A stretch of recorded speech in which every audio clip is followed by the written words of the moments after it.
Hello, everybody, and welcome back to another episode of Pass the Barb. Today is November 21st. I am your host, Adam Bartusek, and for the first time in Pass the Barb history, I do not have Mr. Cody Honor to my left. I actually have Mr. Will Stolski. How nice is that? It is actually really nice to get the Wisconsinite away from me, especially this week. And then down on the bottom, once again, holding down the whole bottom row, Mr. Ryan Pinkalla. Yeah, I've got a little more leg room the past couple weeks here. I'm ready to rumble. I got the whole bottom again. I like it. I like it. We'll see how many times Pink times out today. But a little bit of business notes just to chime in. As everybody knows, now we will be posting weekly every Wednesday as we are a new podcast. If you enjoyed this, we got some great feedback from a lot of you. Please go rate and subscribe and give us a like. I'm not going to beg for this very often, but at the beginning, it makes a big difference. So please help us out. Interact with us on social media at Pass the Barb. We're on Instagram and Facebook. And then if you want to get a hold of us, emails passthebarbpodcast@gmail.com if you have some weigh-in ideas. And speaking of the weigh-in, I actually didn't even bring this up prior to us recording, but I was going to give results from the polls. So so the first one we did, Will, do you kind of want to tell people what the first one was, what the weigh-in is? The first one we ranked the worst kinds of fishermen, correct? Yeah, worst types of anglers. And we actually had a two-way tie for first. Ooh, really? Yeah, and the two-way tie was between Honor and Pinkalla. We're going to have a tiebreaker of some kind. Yeah, we'll have to figure it out. So we need all our listeners to get involved in these polls. And then, as to be expected, our second one was last episode, and it was Thanksgiving food. Me and Hunter both predicted we were going to get our asses handed to us by Pinkalla, and we did. Dude, I came out swinging, and I'm not going to lie, it felt good. He crushed us. He absolutely crushed us. Stolski, he pulled the leftover sandwich out, and that was basically game over. That wasn't even round one, dude. I was like deep in the draft on there, and that's a value pick. What was that, round 3 that came out? Mm-hmm. Yeah, that's and we can all give Hunter a little bit of shit here now. He took white turkey meat with 1-1. It's a staple. I mean, but is it your favorite thing on your plate? No, but we gave him the option to go the other way, and he didn't. So that was on him. I don't know. It wouldn't be my 1-1, no, but to be honest, I'll take the W. So Pink won with 52% of votes, actually. Me and Hunter split with the other 48% with 24 each. So complete domination by Pinkalla. Coming out of the gate strong. Yeah, so we will have another weigh-in segment here eventually. If you have any ideas on what we should talk about, hit us up and we'll do it. But anyways, just to get rolling here, what do we got going on in the world of Mr. Ryan Pinkalla? What do you got going on current event-wise, Ryan? Man, things are just like my entire world has been revolving around just like hunting stuff lately. Like everything, I go on social media, everything's just blowing up. I'm getting texts like daily. People shooting stuff. And I was just over in Wisconsin this weekend, and it was like opening weekend over there of deer season, and it was just going off. There was just people in orange driving in every single truck, going every road, everywhere. So a lot of shooting being heard out there. The real question here is, did you tune into your favorite local radio show? I did. I don't remember the name of it. It's called the Deer Hunters Roundup, boy. Don't you forget it. And I was getting in on that action. Priceless as usual. It's going on the rest of the week. So even when you listen to this podcast, there'll still be like 4 days left of it. So get on that. Was it 98Q radio station? Absolute gold this week so far. So if you're not listening to that, check that out too. It was on right before we recorded this, actually. That is awesome. Can you stream it too online? Or is it only if you? Oh, you can. Okay. Yeah, you can stream it online, and then they save all of the episodes too. So if you didn't catch it, you can go back and listen to them. That's awesome. I'm sure there was plenty of very drunken Wisconsin folks calling into just the local radio. Yeah, a lot of whatever. I don't know. I got one more hunt coming up, leaving in Well, the day this comes out, actually on Wednesday, so I'll be driving out, going to Montana. And that's be like my last hunt of the year, pretty much. So pretty stoked for that. Going out there and gonna send it. Pretty much that's my Thanksgiving. It's gonna go out there and go for. I'm gonna stay through Sunday and then come back, so I'll be there for like 4 days. That's a good Thanksgiving. All right, Will, what do you I know you had a marathon of a weekend, didn't you? Well, you were gone hunting last episode too, so anyone who missed Will, he's back. I hunted pretty much all of last week.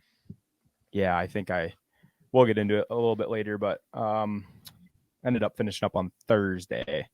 And but yeah, this weekend in Bozeman, locally here, College Gameday was in town. I don't know if anybody watches College Gameday. Do you tune into that, Adam? Are you a College Gameday guy? I'm pretty adamant. Yeah, if I like in the fall, I'll roll out of bed and turn it on and listen. I love listening to Herb Street, man. Yeah, Herb Street. I don't know if there's a more class act in sports, to be completely honest. I like him a lot. But yeah, they were in Bozeman. The Montana State, which is the college here, played the University of Montana, so the Bobcats versus the Grizzlies, which is a huge deal here in Montana. The brawl of the wild, they call it. So very cool. Got to see the bus. I didn't go to College Gameday. You have to get there at like 5 a.m, Saturday morning in order to get like a spot. So I didn't go, but I certainly partook in the festivities, and I think I'm still hurting a little bit. Still feeling it a bit. Yeah. Oh yeah. But no, it was a lot of fun. No, I saw a meme from that game day. And do you watch Yellowstone? We talked about this on last episode, but if people want us to do a Yellowstone review, we can. We just need feedback. I don't watch Yellowstone. I've seen a few episodes. I don't watch it though. I'm not a regular viewer. It's kind of funny. I mean, out here, and I'm not from Montana, obviously, but I've lived here for like 3 years now. But local people really hate the show, like a lot. There's a lot of animosity towards Yellowstone. I feel like that's I would imagine. Yeah. It's drawn too much attention to the area. So, and I think the best part of that is Herb Street came out, and there was a meme that went out of Herb Street like in his like Western gear, and it was a picture, and it just said, "These are the exact people John Dutton is trying to keep out of Montana." And yeah, I laughed really hard. I saw a sign from College Gameday, and it said, "Yellowstone is just a TV show. Please stop moving here." God. So there's some animosity. So with that football game, is there some serious hardware on the line? What's like the rivalry trophy for that game? Yeah, so it's like this huge 300-pound piece of, I don't know if it's like copper or what it is, but it's like in the shape of a mountain. I'd have to look up the name of what it's actually called. Let me see quick. I love those freaking trophies, dude. All the rivalry game trophies are all so legit. Dude, it's bronze, and it's called the Great Divide Trophy. It's pretty cool. It's like a mountain peak with a football on top of it, but it's like a big deal here. Like, either you're a Grizzlies fan or you're a Bobcats fan, and the Bobcats won handily, like 54-14, something like that. Jeez. So everyone was in a pretty good mood post game downtown. So it made for a fun night. It was fun. I'm out of college now, but I can still kind of pretend I'm in it. You can pull it together every once in a while. Yeah, and my brother came down from Helena, so we had a good time. So not a whole lot of outdoor stuff for me this weekend, mostly just in the bar. So yeah, that was fun. No, I feel it there. And yeah, talking about the rivalry trophies, I'm going to go on. I texted the guys immediately about this and was like, I have to talk about this. And most people are going to think I want to talk about the Vikings from yesterday, but actually I do not. That was whatever. If you listen to the last episode, I think I said they were going to lose to the Cowboys. So it was whatever. We'll address that next week. Just throw out the game tape, move on. But what I really wanted to talk about, and this is for me, I have grown up. My first memories as a sports fan are at the Metrodome watching the Gophers. I'm a lifetime Gopher fan. I bleed maroon and gold. I love the Gophers. And the last 6 or so years has honestly been a lot of fun. Minnesota hasn't really been known as a very good program for a long time, other than back in like the 50s. And kind of up to recently getting good. And then in 2019, having, the year where it was like, okay, this is a program changing year, program changing win with Penn State and Auburn. and went to the game on Saturday with my grandpa. Sat at the season tickets we always sit at, and this is my 5th game, I think, this year.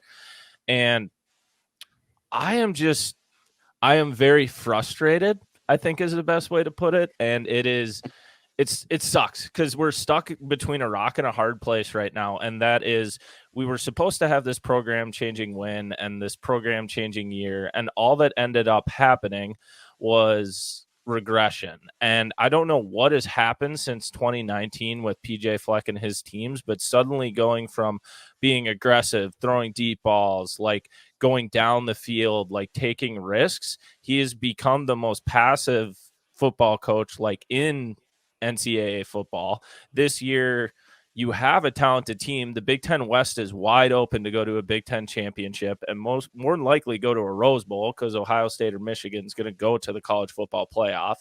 And you choke it all away for the 2nd year in a row. You have a freshman quarterback who's supposed to be a gunslinger and able to take over, and you are currently ranked the lowest passing team, like passing attempts in the country, the 3rd lowest. The only 2 lower are New Mexico State, and then all the like naval academies. That's it. And they are the most passive team, and it just sucks because they had Iowa the whole game, and they just played not to lose, and they ended up losing. If they don't beat Wisconsin this week, he needs to be fired. That's what I think. What do you think? So here, and this is where I'm saying we're stuck between a rock and a hard place is, I remember the years before when we weren't winning 8 games, but like what I think what's going to happen though is like, I texted my buddy Teets this and I said, I don't think his seat should be hot, but he should feel like it is, because like it is, because like we're not going to, if we got rid of him this year, it would be bad. And what we also have to remember is you had like 2 or 3 COVID years with medical red shirts and everything. We haven't even gotten to see any new recruits. I think that has honestly hurt the program a bit because we're still playing guys from 7 years ago. We have some 25-year-old players currently. So you're going to see some turnover, but I'm honestly concerned that we're only going to win 3 or 4 games next year because it does not look like we have any talent behind at wide receiver. He won't throw the ball anywhere, and I just don't know what's going to happen. So that's kind of my soap opera right now. I'm very upset about the status of the Gophers because I thought after the first 5 weeks this year, we might have a shot at a Rose Bowl. And to be sitting here after watching them literally hand the game to Iowa like 5 times, it's frustrating. I agree with everything you said. Yeah, so nail on the head there. But we will, so there's my. How do you really feel? I mean, yeah, I am upset. Anyways, stay tuned for the Minnesota Vikings on Thanksgiving. And now we're actually we're gonna skip a segment or 2 here because we got our friend on. Let's get Hays in here. Yeah. So can I load him up? So for those of you that don't know Hays Baldwin, he is a fishing guide in the Brainerd Lakes area. He's one of my best buddies. But during COVID, so 2020, and here he comes, Hays and I, we started a little thing, some entertainment. And this was when everything was locked down. I was down in Florida guiding. Hays was in Minnesota, and we started a thing called Tuesday Night Trivia. Some of you may have participated, but we did it on Instagram Live. We gave away prizes. And we're going to bring it back this winter. It's coming back, and I think this is a good way to kind of preface it. But Hays is going to do a little trivia section here of his own. He's going to host. And without further ado, Hays Baldwin. How are you guys? Good, Hays. Oh, way better beautiful. Now. Good, Hays. So I got a few trivia questions, but I also have a discussion I think we should all talk about. Maybe I'll just throw it in the middle or something. It's kind of I first want to know, Hays, were you on the ice today? I was on the ice today, but it was a hell-bent search to find safe ice and a lot of gas in the truck. And we ended up finding ice. But I guess to give you the full report, I'd say, where we're at, it's about 1 in every 60 lakes that have, good ice. And so tough going, and you got to it's like walking on eggshells, man. It's very, very sketchy, but we did find ice and we found some fish. Yeah. Good deal. All righty. So, Hays, how do you think we're going to roll this trivia section? We kind of just left this straight up to Hays to decide how he wanted to do this. I don't know if they're scoring, how this is going to go, or anything, but we're just going to let Hays take it over. Yeah, I got a couple questions, and then, like I said, I just want to discuss something with you all as anglers. I think it's important that we do that. But I think from here on out, if you have me back on, I'll have more questions and whatnot. But I was just digging deep into the depths of the internet today, and I stumbled upon something that I don't know. I think it's something we all need to question, but okay. It's something worth discussing. What is our topic for trivia? First of all, what are we doing as a topic, and are we all just going to randomly shout answers at you, or what's our procedure here? Obviously, you guys could use the Google machine. A lot of the people, I'm sure, in Will and I's trivia were on the Google machine. Cheaters. But this is going to be about pure talent here.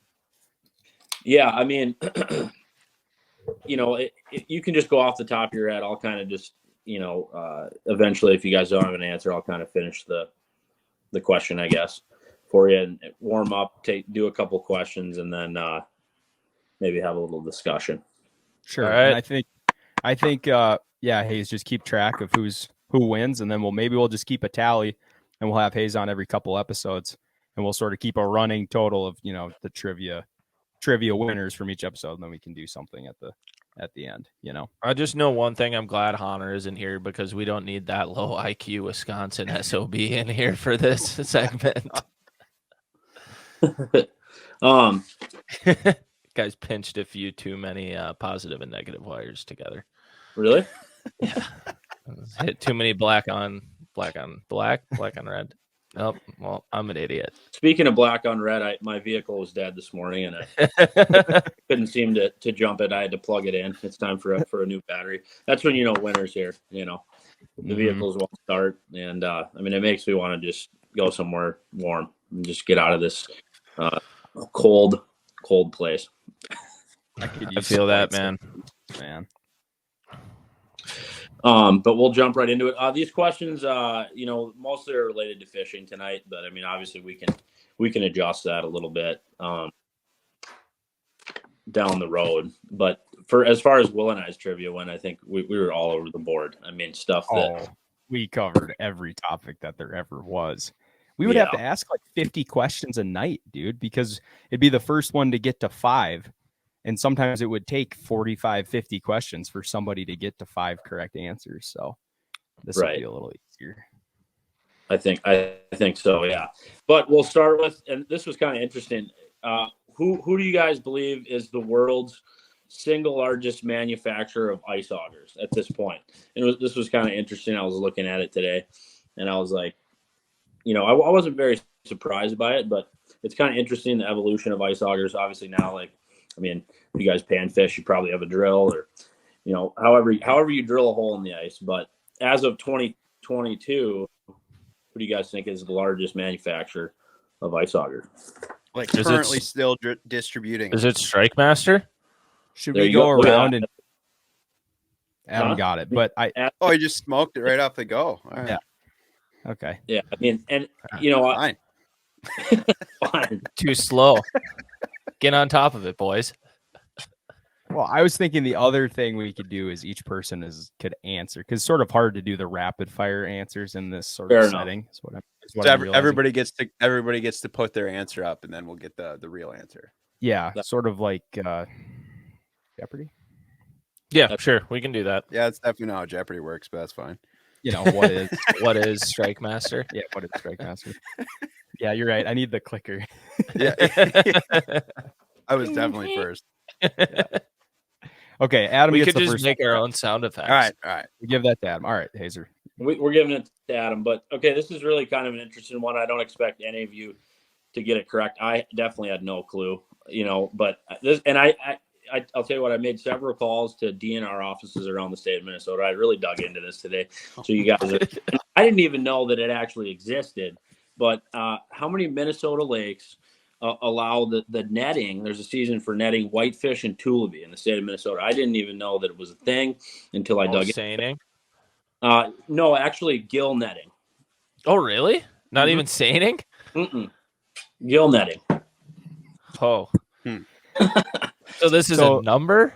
This is a number of lakes. Now, Mille Lacs, I'll tell you, Mille Lacs was on the list, and it was actually removed this year. I don't know why. Obviously, that lake's all funky, but I think it's kind of interesting. And what I'll just start this out with kind of a, they select seasons depending on the lake, so they're one of the lakes that they allow netting on is Deer Lake in Itasca County. That season was open like November 1st through November 26th. In other places they net it, they allow it until the beginning of January. And then I asked the question of, are these people netting underneath the ice? And he told me that some people do that. And I thought, what a debacle that would be. What a wrangle. Could you imagine trying to pull a gill net through like 10 inches of ice? That would be awful. But production, dude. Any guesses? It's a fair amount of lakes, We'll say it's more than 5. Let's put it that way. Okay. Lead us off, Bart. 32. I'll go 33. Son of a bitch. I'm gonna say going 15. over, right rules? 15. All right. So the correct number of lakes is 19. So there's 19. I gotta get a point for that. You get it, Pink. All right. And 15 lakes. Wow. 15 lakes where you can net tulaby and whitefish. There's a season for it. And then, I kind of dove into it a little deeper and kind of came up with the number, he gave me. He figures there's around 700 permits. In order to net, you have to purchase a permit. So there's over 700 permits sold in the state of Minnesota each year. So obviously, 700 people are doing it. The nets can't be in the water for more than 24 hours. In other words, you got to go pull them, clear the net. And then I asked the question, of course, what if a smallmouth, a muskie, or a walleye swims into the net? You know what I mean? In that case, what do you do? And in that case, the fish must be immediately released, whether dead or alive. So say you got a 5-pound smallmouth, really, all rolled up. You got to roll release them over. it. Yeah. Which I thought, bycatch. I thought you needed to be of Native American heritage to net. I didn't know that. I did too. Now I kind of want to get in on this thing. We should look into this, Hays. I'd like to be like 700. So Pinkalla, likes to cook things, and the tulaby are pretty greasy, but the whitefish you can do a lot. You can do a lot with a whitefish. I mean, people prepare you can do some serious harvesting with a gill net. I'll tell you what. Oh, and dude, you have peaked Pinkalla's ears to a level that has never been seen before. I mean, I got a lot of these DNR permits under my name right now that are for weird stuff. So we can throw one at you here, Hays, and I know this one. What do you think the weirdest DNR permit Pinkalla currently has is? It's one of 2, and I know both of them, and it's up for opinion. Not that weird. They're pretty cool though. Will appreciate one of them. I can say is it like minnow trapping or something? Do you have to have a permit for that? One of them is for bullfrog hunting. Well, gigging. So, one of them is it's a commercial. Yeah, it's a commercial frog license. So you're a commercial frog gigger. I got commercial. I got the gigger. coupon. I'm telling you. That's unbelievable. Hays and I did some gigging of some frogs long ago. Do you remember that, Hays? No, can you fill me in? I'm just. I don't know. I hardly remember it. We were like 16, but there's a photo of you and I. We may have been tipping a few back, and we have a spear in one hand and frogs in the other. It was long ago, brother. Oh, so Pinkalla, you're a commercial frog gigger down in your neck of the woods where you went to school, Stolski. That's good frog country down there. There's no doubt about that. It is. That's the place, man. You want to get them going? They're marshlands, brother. And I guess, and I'll finish this up though. The next thing I asked, of course, is there a limit during the gill net season? And of course, there is not a limit. So, fantastic. Have at it 2 weeks. He said a lot of these people, that do net. He said he nets himself. This is one of the DNR officers in Grand Rapids. He's involved in it. He said they just go out and get 20 20, 30 of them and then call it a day. But some of these guys absolutely fill the freezer, and by the end of the season, have hundreds. And then I asked, of course, I asked naturally, can you use the Cisco as bait, right? Smaller, maybe you got a smaller tubey. Wouldn't that be fantastic cut bait for a burbot or, pike? Pike, exactly, And he said that it's illegal, but they're working on a legislation right now they're trying to pass this law to make it legal after it gets checked for, I think he called it VHS, which is some sort of disease that the fish have. And when I dove into this, now I want to be a part of it, to be quite honest with you. I want in on the I'll go 50-50 on the net, Hays. You just let me know. It has Amazon. Get it on Amazon or what? 1.5 inch netting it has to be, otherwise it's not legal. That's the same size. Yeah. Which I don't know. I can't believe it, to be honest Incredible. with you. Hays is laying down some knowledge here tonight. That is sick. Yeah, and I thought it was really, really something. I'm going to get involved at some point. So, all right. Look for Hays Baldwin Guide Service now offering seining or gill netting for tilapia or whitefish next November. Yeah. You bring me a case of beer and we head out and we set the nets and we wait. And we fill your freezer for a month. Huh? Fire up the smoker. And if we got to do it under the ice, hey, we're gonna figure it out. Get ice. Oh my God! All right, Hays, what's your next one? What do you got? Okay, this is about my favorite bass bait of all time, and that is the Z-Man TRD net. That's a 2.75 inch bait. I think it's absolutely incredible. Bass catching machine. I just need you guys to name 3 colors that Z-Man has available for that 2.75 inch TRD, which I think is literally one of the most deadly things you can use for largemouth and smallmouth bass. I will do Drew's Craw, Mudbug, Bingo, and Bama or Yoga Pants. Oh, my favorite color of all time, by the way. Mm-hmm. With a little chartreuse hat on there. I'm gonna have a moment of total honesty and transparency. I was just gonna copy your answers, Adam, because I don't know the actual names of the colors. But is there a green pumpkin, or do they call it something different? I believe. Let me hold on here. I was just gonna say like green pumpkin, black, but you start saying yoga. No, they don't have a black and blue. They're normally named something different. I believe. Z-Man does it different, dude. Do they got Yoga Pants is black. Okeechobee Craw. They got Okeechobee Craw. That's a. I'm sure they have an Okeechobee Craw. Maybe. I'm just gonna I'll bow out. I'm a power bait man. What do you got? What do you mean? What do I got? I can't just be showing it off. Tequila Sunrise, maybe a 7-inch. Maybe a 7-inch. I'm gonna I don't think I could string together 3 here, so I'm gonna concede this one. All right, I'll take it. I'll take it. The Cody's Craw and whatever else color it was. I'll take it. Bart Tusick is, Bart's full experience with Z-Man TRDs is that he lets it melt everything else in his tackle box. Yeah, they actually do. Yeah. Yeah, they're actually horrible if you let them sit in the tackle box. I mean, if you take one off the hook and you throw it on your used tackle tray and like your bass boat, and then you forget about it for a week, and it's 90 on Minnetonka in the summer.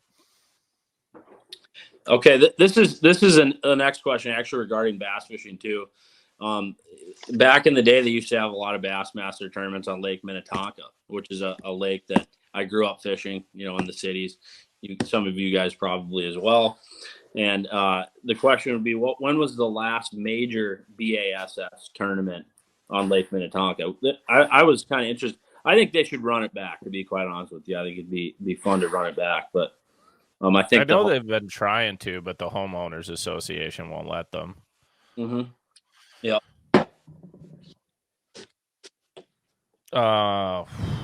I don't.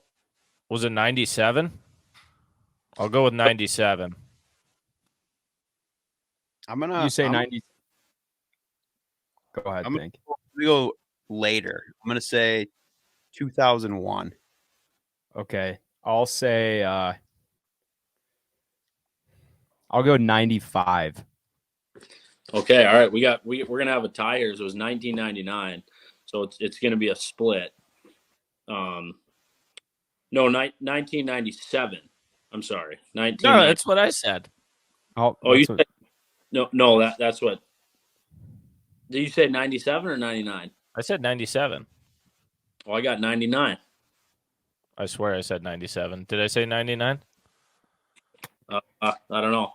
Rewind the tape. I don't think I don't muted. know, Adam. I don't know what you said. I thought I said 97 because 97 came to my brain. I thought Moynot won it, but I could be wrong there too. I don't know who won it, but I thought there was one in 97. We'll just have to defer back, I guess, because if you did say 99, 7. So then Hays, I the correct would've answer tied is 99. 99. Yeah. Oh, So we it's got 99. The correct answer is 99. I'm sorry. Yeah. So we And actually, Bart definitely said 97. Yes. Bart, Yes. Yeah. Yeah. Very good. All right. I was very confused for a second there. Yeah. I don't have a full. I don't have the. I need to get right with my answers there. You know, be a little more direct. Usually we would have a very large sort of document full of questions and answers. Oh, like 20 of them. Yeah. Mm-hmm. All righty. Hays, do we got another one or what do you got? I mean, we could do one more, and that I think we bring up this discussion, which should be important to all of us for sure. Well, do you want to just dive into? We can dive into the discussion. We've been doing trivia for a little bit here. What do we got going on? What's happening, Hazer?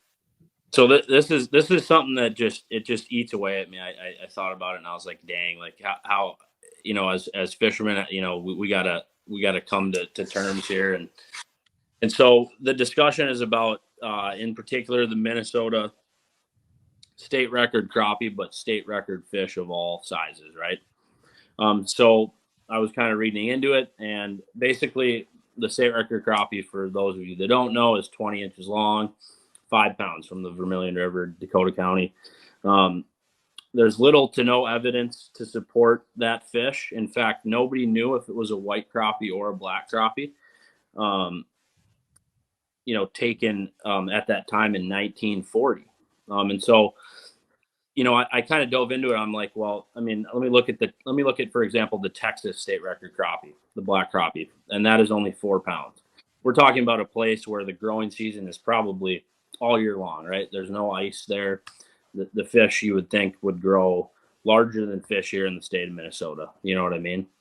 And then I looked at, the Alabama state record crappie, 4 pounds, 4 ounces. You know what I mean? How are these southern states where you've got, tons of crappie fishermen, probably like down there, people fish what, crappie and bass? They fish walleyes here. You know what I mean? Mm-hmm. And so I have to open it up. Like, how accurate do you guys believe these state records are? Have they been fabricated in some sort of way? And how are we to trust something that's over 80 years old? And is it time to wipe the record books clean, per se, and let somebody else have a shot at? It just doesn't make a whole lot of sense to me. So I just kind of wanted to get your thoughts on this, and it could be for anywhere. You know what I mean? No, for sure. Yeah. What are your thoughts, Will? I think, Hays, the fact that you dug into the research and looked at not only some states in the South, but some crappie producers, kind of a mecca of crappie fishing, Alabama and Texas. We should mention that. And the fact that their black crappie record isn't even a pound away. 1 whole pound. Is that correct? That is correct. So I think there's something to be looked at there, but how can you, it's in 1940. So how do you wipe a record off the books, And also in Minnesota, they apparently had a sturgeon that weighed over 170 pounds that they speared and drug up on the bank. And that was for a short period of time, a state record. How, you know what I mean? I don't think the sturgeon one's right. I mean, maybe specifically with the crappie, I would just say, and I think just having been so exposed to large crappies in the last few years, I would not doubt a 20-inch 5-pound crappie. Really? To be completely honest, especially from the area they talked about it. The the one I filmed Griff catch last year was all of 3.5 pounds, and that was a 17-inch crappie. So, and like I know Griff has one that was like 17 3/4, almost 18. He caught 4 years ago. That was almost 4. Okay. And that was from a lake. That wasn't even from a river. So I think, yeah, I mean, and that's kind of the whole basis on the Chronicles and everything we filmed. They grow bigger in the Twin Cities. Why? Don't necessarily know. Yes, the growing season's faster down south. But I also don't think they have as much food and forage as they do in the lakes up here. They have so much forage in the Twin Cities area with stunted bluegills and crappies and you name it, minnows. Yeah, they have shad down there, but like, I don't know, when you go start driving around some of those lakes down there, there's not a ton of bait. But like in your talk to certain records, yeah, I've always thought like, dude, the 8-pound smallmouth record on West Battle Lake in like 1910. Yeah. Like there's no chance. And it's 8 flat. It's 8 flat. It's nothing else. It's just like a guy caught it in 1910 and was like, it's an 8-pounder. And they were like, it's the record.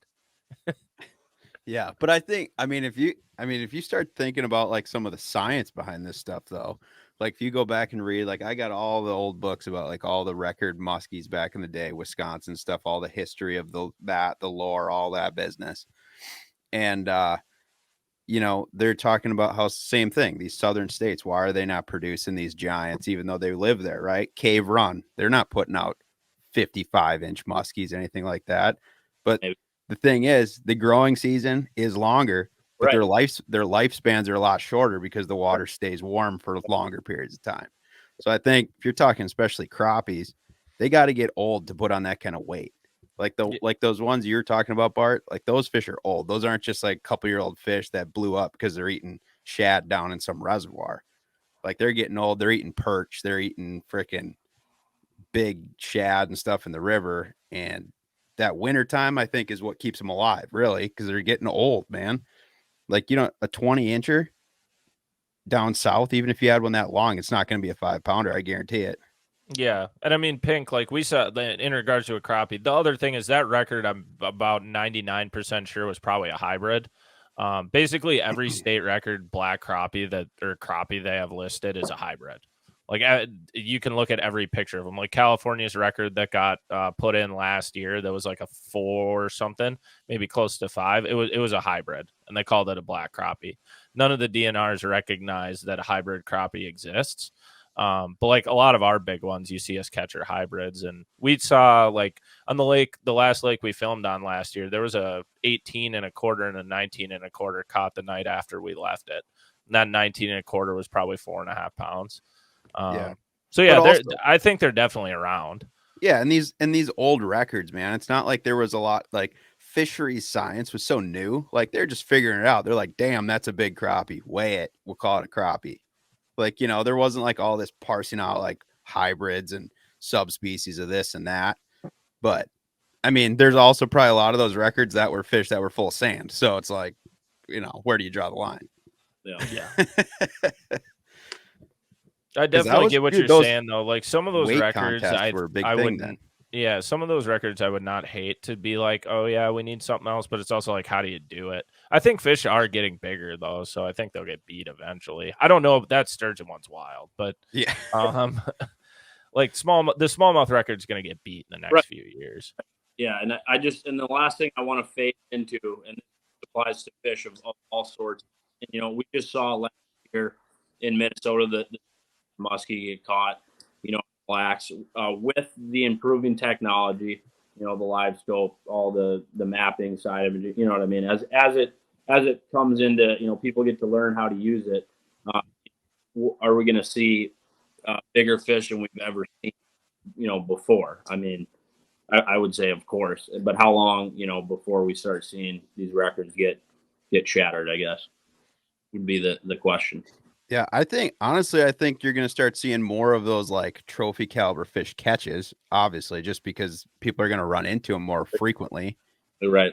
But I think there has to be like some progression with the sport as well, where like now, Minnesota only has it for a couple species, but we're starting to see like these catch and release state record programs and stuff like that. And I think that's probably where this needs to go. Cause I mean, the odds of especially like a muskie, right? You catch a record caliber muskie, the odds of it dying before you can release it are probably pretty high, just from like hooking mortality, stress level, that kind of thing. But I don't know. I think there's got to be some like push on the angler side to say like, hey, we got to protect these fish if we're going to be able to chase them with this kind of technology, because it's like, it's not even the same game anymore, right? Like when you start talking about, especially if you're just chasing big ones, not just you're out there for fun. Right. I mean, Will, I got a question for you. Is this technology used in Alaska? I mean, would that is that something they're using now, or is it not? There's just too many.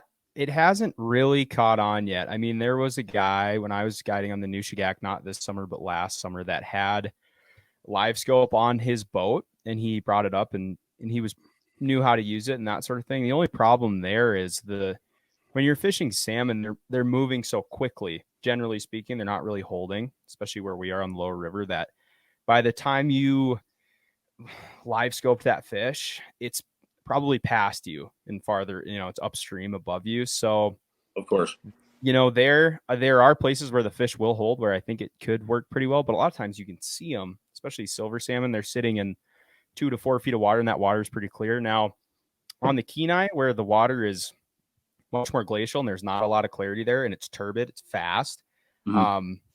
I think maybe that technology, I don't know how, I've never really used it before, so I don't know how well it works in super fast moving water. Maybe you guys can help me out there. I hate it in river systems. There's just so much life in river systems. Sure. And that's the thing, is that current is moving, 6 to 8 miles per hour generally on the Kenai, that I think it's so fast that you have a tough time picking up those fish. Now, I'm sure there are river systems in Alaska where it probably could be really beneficial, especially when you start talking about trout fishing, where there's more holding resident fish. I think it would work pretty well for. And then in Montana too, it's definitely not something that is taken off as far as most of the time you're fishing trout in shallow, fast moving waters. So it's not something that really gets used. But I could see down the line where if the technology keeps improving and you're able to, I don't know, maybe kind of filter out some of that quicker moving stuff, there probably will come a time where it'll be really beneficial. I just don't know if it's quite there yet for fast water. And like I said, maybe you guys have a better idea than I do. I haven't hardly used it. So fair enough. No. So those are my thoughts on it. But Hazer, you got anything else, man? Or otherwise we're gonna move on to a new segment and just keep killing it, but we'll have you back on one day. Yeah, what's gonna happen is I'll come prepared with a list of questions. This was just kind of off the it was on the ice things, but we can implement a trivia section, and we'll see which one of you guys can come out victorious in the future for sure. But I appreciate you having me on here for sure. Well, perfect. Yeah, no, thanks for swinging by, Hays. Nice seeing you as always, and appreciate it, buddy. Always a pleasure. See ya. Alrighty, and that was Mr. Hays Baldwin. And so that's just a little bit of trivia. We will obviously testing out everything, but if you guys like it, we'll keep doing more of it. And Hazel always come with interesting topics and discussions, which is exactly what happened there. A wealth of knowledge, dude. That was pretty incredible. The Gillnet season. He is, Gillnet season. I actually ran into some of that stuff this Unreal. fall. Calling the DNR officers to kind of, let's just verify this. That was awesome. Yeah, no, for sure. So I think what we're going to dive into now is what in the world is going on. So this is our segment where we're each going to just bring up a topic or two that we've seen kind of in the news lately of the outdoor world that we want to talk about. Will or Ryan, do you want to kick it off, or you want me to? Yeah, I can. Mine's pretty quick, and I think just for the sake of time, we should move through these fairly quickly. So let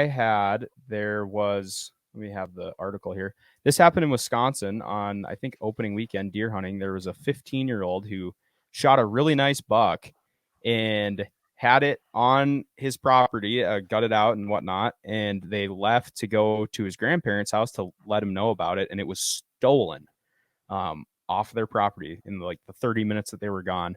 So then his mom posted on Facebook and said, be on the lookout. My son's first buck was stolen, And that post blew up. It had like 5,000 shares.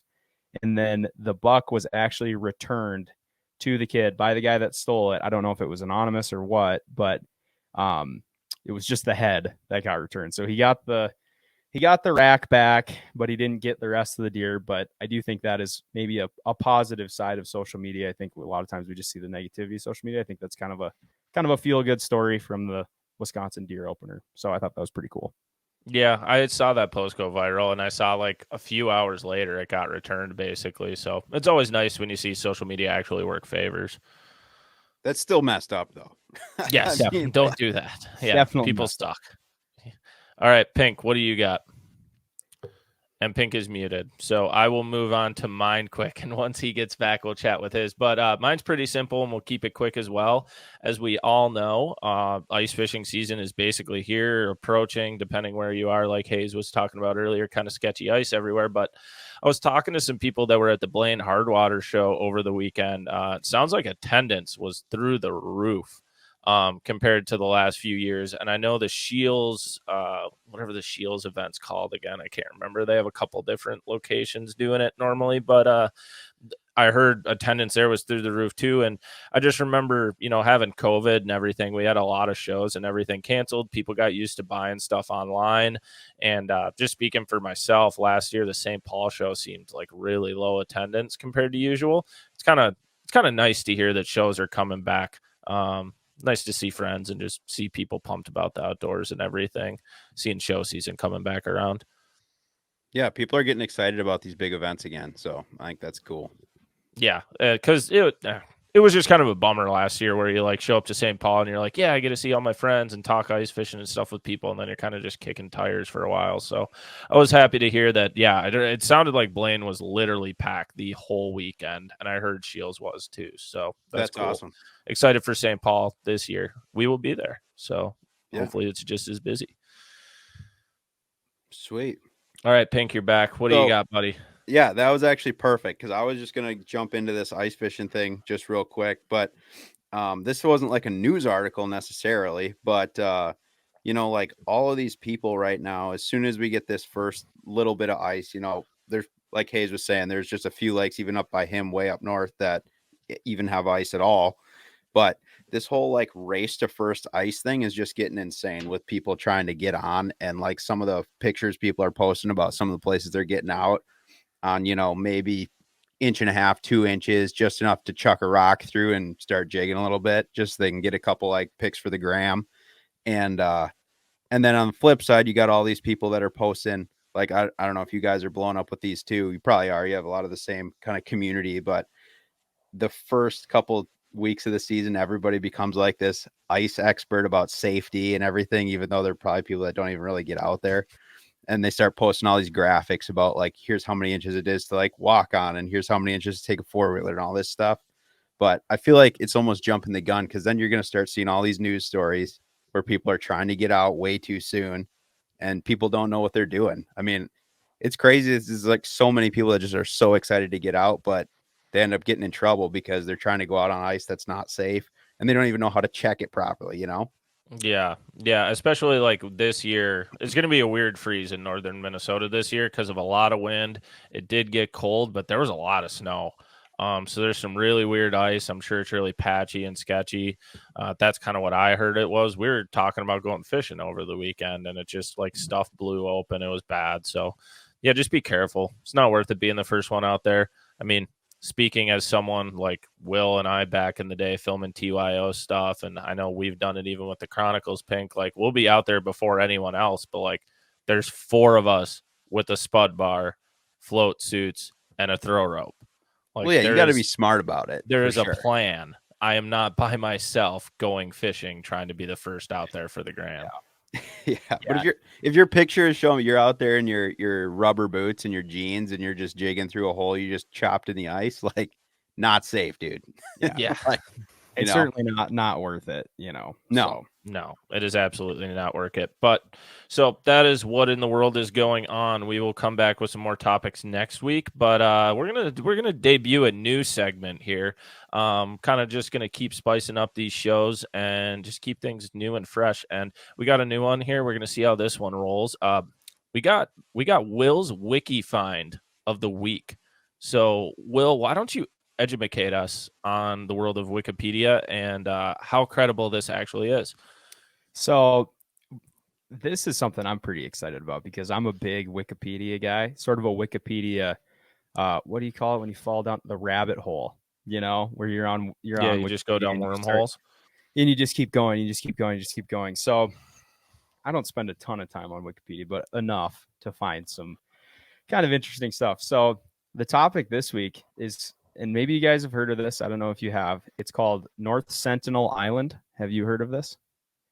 Have not. You're gonna have to enlighten me. Yeah. Okay. So I think I have maybe heard of it, but it's not like pulling anything up. Sure. So the North Centinel Island is a very small island, and it's in the Indian Ocean, so in the Bay of Bengal.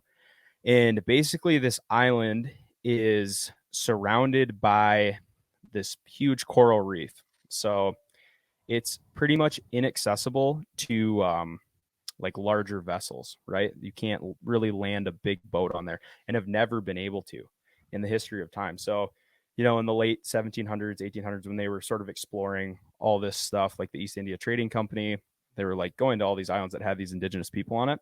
Well, they could never get on this island because of this, like, you know, coral reef that surrounded it.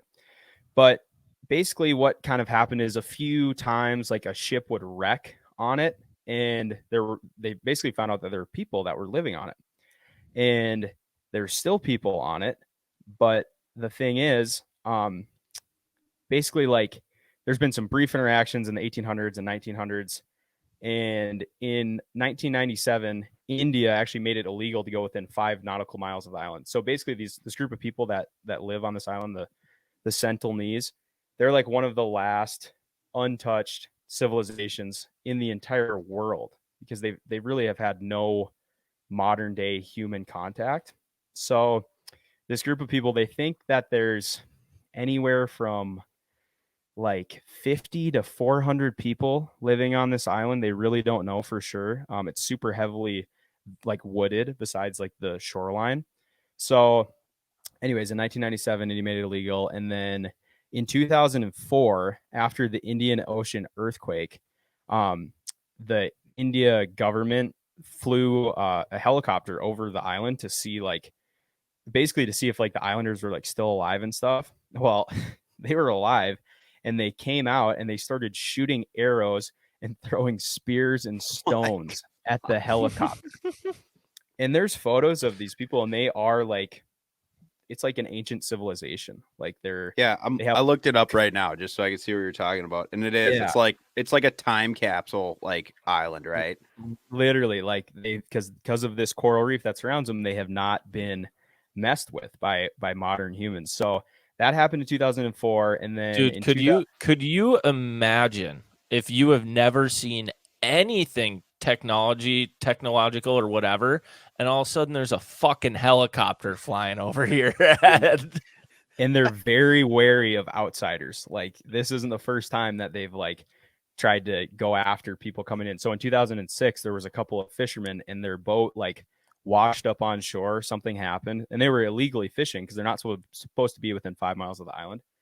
And the Sentinelese killed them. And then like another boat came and saw the Sentinelese people, and they just buried them on the beach. So shit. So that happened. Like, you don't want to mess with these people, dude. Well, so they probably got like their own laws and stuff. Like, for they're sure, doing like, their own thing, man. You don't mess around. We don't even know what language they speak. So then in 2018, this is fairly recent, this guy, John Allen Chow, a 26-year-old American missionary, trained by some whatever, he tried to go there to preach Christianity. So he paid like I'm sure that went over well. Yes. So he like paid some fishermen who illegally ferried him to the island, and basically the fishermen said that they dropped him off, and they saw the tribesmen come running out of the vegetation. They killed him, and then they drug his body along the beach and buried it.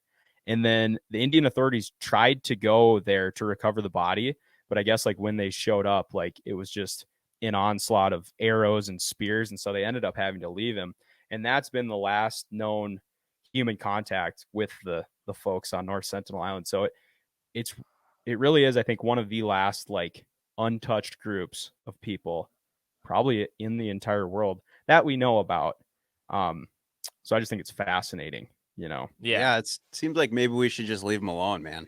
Like, exactly. They're doing their own thing. Just let it happen, you know? And that's the other thing too, like they have no immunity to disease, right? So, I mean, you could show up with a bunch they'd all get sick and die. So, and the one thing about humans is we're not very good at just leaving things alone and like letting it go. So I'm sure there will be another interaction that'll go poorly coming up. For sure, dude. They'll take you out, man. They're nothing to be. Well, and they're not even like asking any questions, man. This is just like kill on sight. Like, yeah. People show up, they're like, war. Yeah. They're like, well, hey, we are gonna kill him. And I don't blame them, dude. And it's working pretty good for them so far. So why, you know? Exactly. They probably tell old tales around the fire. They're like, once every 8 years, some white moron is gonna show up and try to talk to us. They're probably still talking about this helicopter, dude. Oh, for sure. Like this is like a, you know, the grandpa's telling the little kid about this, and they're like, no way. Yeah. This loud ship came above us. Yeah. You know, like it's worth a Google. If you're listening at home, it's worth a Google search and to look at. There are some photos of the people, but yeah, North Centinel Island.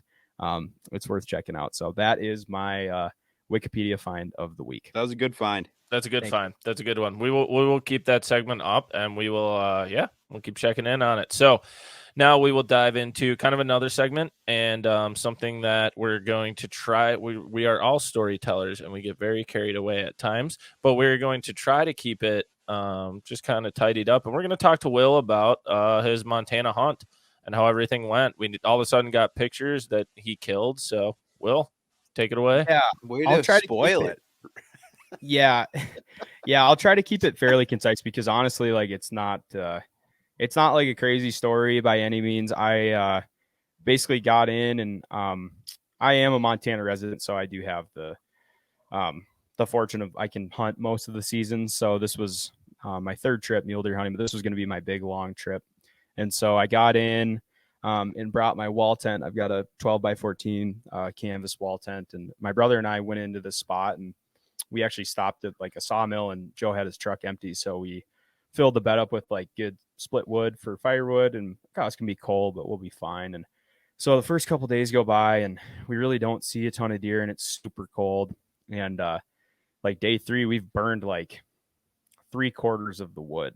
And I'm like, oh, this is not good. Like we're really burning through wood fast. And my brother had to go back to work on Sunday. He had to go back to Helena. So on Sunday, I ended up making the decision. I'm like, tell you what, like, let's pack up camp. I'm like, I'm going to run out of wood here, and I'm pretty far away from any kind of, you know, civilization or place that I can get good split wood. Like, and we're in an area with not a lot of trees. So pack up the camp. I end up moving spots a little bit, and I get just a motel in a small town. And then I started to see deer pretty good those next 3 days. And it just ended up being, you know, a lot of sorting. I ended up shooting a nice buck. It wasn't like a giant, but I had to sort through a lot of smaller mule deer bucks, a lot of kind of like 2x3s, 2x2s, younger deer that just weren't very heavy. And so then finally on day 6, actually day 5, the evening of day 5, I set up in a spot for the evening, and the deer came out to feed. And at one point I was watching probably like 55 deer in front of me. There was a lot, and there was like 5 different bucks.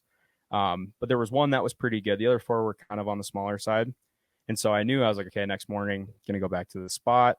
You know, if I would have seen that one buck again, I probably would have killed him. But I was like, there's a lot of deer that are coming into this. And basically all it was kind of just a big open field that had a coulee that ran through it. So they would use that coulee to kind of move, and then they'd come up on top and they'd feed in the evenings and in the mornings. So next morning I went back in there, and it took me a little longer to get in there than I thought it was going to, because we had like a really heavy west wind. So I had to kind of hoof across and get to the far east side of the property line so I could kind of work back to the west towards where the deer were feeding. And I'm like hiking in there, and it's like starting to get light out, and I can see the deer. They're a long ways away, but I'm like, shit, you know, like I need to like hustle so I can get to this coulee and at least get down and out of the way, so they don't see me. And so I get down in this coulee and like I start hiking through it to the west, like towards where the deer were.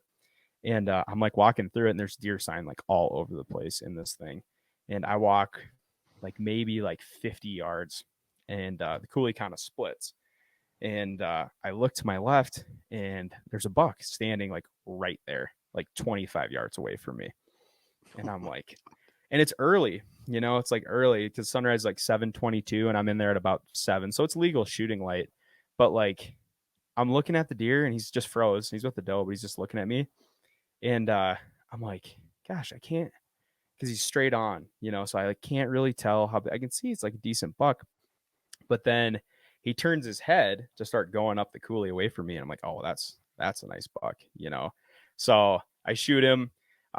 Knew I hit him good. It was like a 30-yard shot. Like I can't, like it was a chip shot, and he goes up and over the hill and then he went like 5 yards maybe and died up on the top of this coulee. And so by 7:15 he was dead, and which was super nice. I much prefer shooting him in the morning than in the evening because you got all morning to pack him out. So quartered him up and had to make 2 trips, but got him out of there. And then I was, back in Bozeman by that evening. So it was super nice. But it definitely was like a persistent deal, just staying with it. Like I said, that was day 6. Seeing a lot of deer, but I was being pretty selective because I had the time. So it ended up working out. I'm really happy with it. I haven't had a great hunting season out here. I missed an antelope earlier in the year, and that kind of sucked. And then during archery elk season, didn't really have much success. Ended up bumping a pretty nice bull really close and never could get a shot at him, but it felt good, like definitely love the hunting aspect of it, but it is nice when you connect, it's a good feeling when it all comes together. So yeah, I mean, it ended up working out, and now my hunting season is pretty much done because I'll go back to Minnesota here in a couple of days for Thanksgiving. So you're gonna be congrats, back. man. You'll be back. Yeah, on the Holy Land. Because you sent us those pictures, and it's a sweet buck. Like I'm sure we'll be able to post these up, but yeah, he's a really nice deer. I mean, it's I just wanted something that had a nice frame and like I said, not like a giant, but just something that like looks like a good mule deer. You know what I mean? Just has the look. Like he's wide and he's got 4 on one side and 3 on the other, and big eye guards. So yeah, I was really happy with him. So happy it worked out. It was cool to do it by myself. That's the first like Western hunt that I've done like alone and like killed something too. So that was cool to kind of have to do it all on your own. I wish my brother could have been there, but it's definitely like a good experience to have to just kind of stick with it, and it's definitely kind of a mental grind. I mean, Ryan, Western hunting it's maybe more mental than anything else. So just sticking with it, knowing you're around deer and putting yourself in the right spot, and it all paid off. So yeah, couldn't be more happy with how it worked out. So yeah, that's awesome to like have string a couple trips together and then finally connect and feel like you really got after it. But those pics, dude, with the snow are just awesome. So yeah, it looks like an epic adventure for sure. Yeah, super fun. Glad it worked out. And it ended up getting pretty nasty the day I left. So kind of was happy to like get out of there when I did, So yeah. Pinkalla, where are you heading hunting now after? I know you probably mentioned it earlier, but are you heading to Montana now? Yeah, I'm going. I'll be out in Montana. I'm leaving Wednesday, so I'll probably get there like Thursday morning. And what are you going after muley then too, or are you doing? So I have 2 deer tags. They're both doe tags. So I have a mule deer tag and a whitetail tag. And then I'm going with one of my buddies, and then my dad's going also. So we all have deer tags. So we're just pretty much going out there, hopefully get the drop on some does and get some meat. Yeah, you're going meat season, baby. Yeah, that's what we're doing, man. It should be good, Ryan. I mean, I don't know what it's going to be like this week, but last week the rutting activity was absolutely insane. Like they were chasing so hard. There was a lot of deer around, and they were moving pretty good. So I would assume it'll probably maintain through this week. So you guys should have good success out there. So yeah, I hope it's good. And the weather looks like it's supposed to be pretty good too. It's supposed to, like, the forecast is good now. Like it was going to be pretty cold again, but now it looks like it's going to be like pretty decent. It's definitely stabilizing, which is nice. The last couple of weeks it's been kind of crazy with a lot of snow and cold, but now we're starting to get into more stable temperatures and a little bit warmer, which definitely helps things. So sweet. Well, awesome. Well, I think that unless you got anything else you want to say, Will, I think that's going to kind of bring us into our last thing we want to touch on. And honestly, probably the reason quite a few people have showed up here. So welcome to Pass the Barb, and we will continue to entertain you. But yeah, season 3 of the Crappie Chronicles will happen. So by the time this is out, I think we would have announced it by, last night. So if you haven't seen the teaser that came out or anything, it's happening. We'll be doing it. We can't give up, I guess, too many details yet, but it's happening, so we can definitely talk about it. So I don't know, Pink, you got anything you want to just lay into it, or Stolski? This is the secret season, baby. We're keeping everything on the down low. We got way too much exposure last year, and it was hurting us. I'm not gonna lie. So this year we got a new game plan, and I think it's a good one, and I think people are gonna be psyched. No, it definitely is a good one. But yeah, I mean, I think we'll hear it from everybody, and everybody will be like, "Oh, you always knew you were going to do a season 3." I can very legitimately say when we finished filming at the end of February last year, there was a solid month and a half where this was a pretty hard no. Oh, dude, it was like definite no. Yeah, for sure. I mean, we had spent.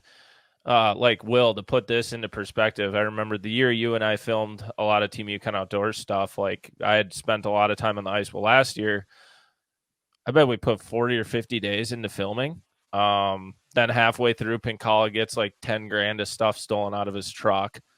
Like while we're fishing, just a lot of stuff, and it just kind of repeatedly getting beat. And then we finally find, an epic bite where we're pretty confident we can get an over 18 on camera, actually, which is like crazy to say.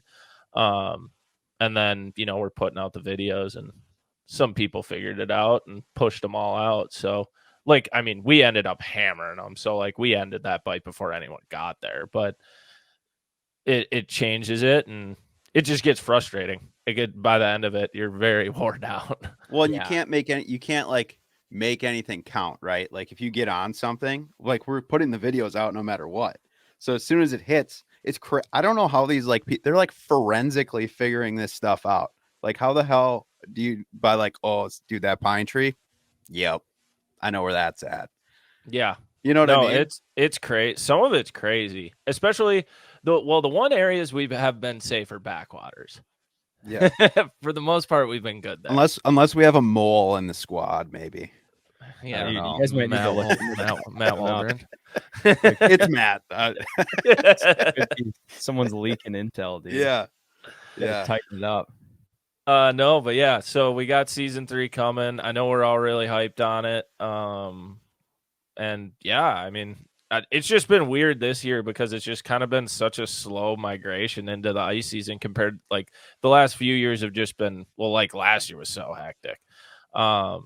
But this year is pretty chill, and I know like I'm just pumped. It's the new plan is very, very different. Well, not even. Yeah, it is. It's different. It's very different. And I'm pumped that we have Polaris on board this year. So no more walking. You were never not there. Walking again. Dude, you were not there for the 5-mile hike into the backwaters or the day Griff caught the giant and I had COVID. Dude. That's not even that far. Yo, dragging an ice house? On the dude. There was no snow. It doesn't matter. It's a sled. Dude, on mud? Dirt? That is awful. No. Okay, whatever. I'll let you drag the sled then. Why? We have Polaris. Oh, That's my thing, dude. Now that when I go ice fishing, I don't want to walk anywhere. Like if I can't be on a 4-wheeler, if I can't drive out, then I have a tough time getting motivated. To be honest. Yeah. No, so we got that, and then what I'm really pumped about not technically announced yet, but we can let the podcast listeners know. I'm fine with that. We have a beer coming out. Stolski, we have a beer getting named after us. We got a logo and everything. Yeah. We got a beer getting named after us. We got a logo and everything. Can you say the brewery? Signature Brew, bruh. Yeah. No, they'll be in the teaser. It's Giesenbräu Beer Co. So it's out of New Prague, my hometown, and then where Waldo lives now. And it will be, it'll be coming out. I mean, it'll be announced like within a week after this. It is going to be it's a peanut butter blonde. Oh, wow. And it's actually time. Yeah, and it should be done. The batch that's brewing currently should be done this week. I think it's this week or next. Is this going to be in stores? Is this going to be available like on a retail level, or is this where does a guy going to get this? Yeah, so as of right now, basically what the process will be is I should say they brewed a starter batch of it all. So certain amount of kegs, whatever, or barrels, however it begins. But so they have the starter amount, and since the style of beer we did, we'll be able to judge quickly how the sales are, and if it's as rapid as we hope it is, they'll really ramp it up. But you'll be able to get it at Giesenbräu, and I believe like if you have a liquor store you want it at, they will get it there. Nice. So like we'll get crowlers and cans and stuff like that rolling. We actually have a sick logo. I'll text it to you. We can't show this off yet, but I will text it to you, Pink, if you want to kind of fill the dead air here while I find this. Yeah. So, and this has been this has been pretty sweet because like Griff went there with Bart the other day, and they I mean, I don't know how much you guys actually helped, but they were there during the brewing process. and I know Bart was filming some stuff or whatever, but it's been super cool because, we actually got to like pick, kind of what we wanted out of the deal and everything for a type of beer and everything. And obviously the logo is fire.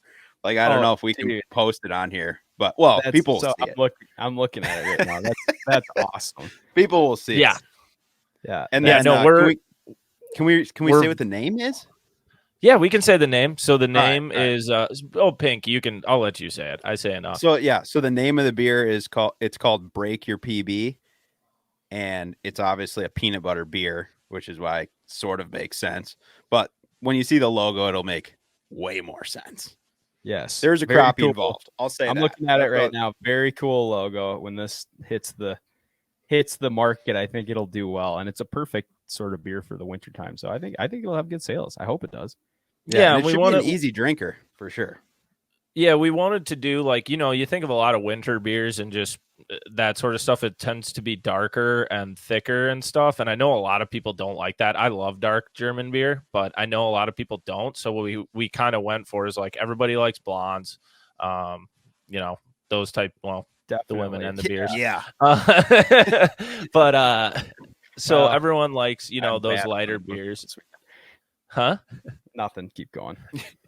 So, carry on. But would you have anything you would like to add? But no, everybody likes them, and they're just easy drinking. So then you bring in the peanut butter flavor of like a peanut butter stout. Traditionally, is what people think of. So break your PB. I mean, very obvious reasons. It kind of break your PB fish or whatever you're targeting, and also breaks the mold of a traditional peanut butter beer. So we're pretty pumped on it. I think it's going to be pretty cool.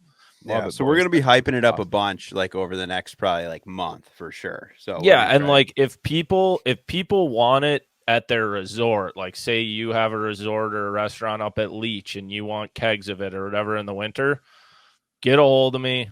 We'll figure it out, or we'll figure out a way to get you a ton of cans to have, because we know a lot of people are probably going to want it across the state. So if the demand is there, we will make it happen for the ice fishing season. It's 4 or 5 long months of beer drinking. So hopefully, I mean, dude, I just thought of this. How cool would it be like if we just had a bunch of it at Eel Pout? And then we're showing up at Eel Pout. Yeah, that would be sick. Honestly, anywhere, dude. Like we could just like set up on the side of the road and just drop a pin. Be like, show up. Yeah. I'm here right now. But yeah, so we got that. We got a whole new rod series coming from Thorn Brothers. Those will all be available at the St. Paul Ice Show for the first time here coming up. And yeah, along with that, we're having a huge meet and greet at St. Paul. First 100 people get free hats. We're giving away like a guide trip with Griff. I think a couple $100 gift cards to Thorn, a pair of relevant sunglasses, bunch of different stuff. So, like, a lot of free stuff if you're coming to St. Paul. Pink, you're muted. The best part of whenever Pink ends up getting muted is his facial reaction right after he figures it out. Yeah. Oh, he's coming back. Here we go. All right. I said It's going to be worth showing up. You're going to want to come today. Yeah. Yeah, no, for sure. But yeah, we're all pumped on it. The ice season is here, and yeah, it should be a good time. All right. Yeah, I'm stoked, dude. And I think the other boys are too. Like, we got like a text thread going, and it's just been popping off like the past couple weeks. Everyone's getting hyped, and it just feels like it's like the energy's firing up and everyone's getting ready to go, which is always sick. Yeah, no, it's here. We're ready, and this year is going to be special. We're going to go down swinging. That's basically what it's going to come down to. Is we're going to go down big time swinging, and there's going to be some stuff that happens that I can guarantee nobody expects. So, and Pink is muted again. All right. Well, this is probably a good time for us to probably call it a night, unless Pink is unable to unmute here and he wants to chime in quick. Here you go, Pink. I'm good. All right, Pink has lost all his enthusiasm, but thank you everybody for tuning in to another episode. This is Past the Barb. Thank you so much for tuning in. Please rate and subscribe again on Spotify, Apple, YouTube, whatever it is. Send us to your friends, and everybody have a happy Thanksgiving. Yeah, it's Thanksgiving week. Boys. It's one of the best. Have a great holiday. So eat that food. Eat that food. Get after it. Loosen up that belt. Oh yeah. Get after it, and yeah, we'll see you back here next week. Thank you, everybody.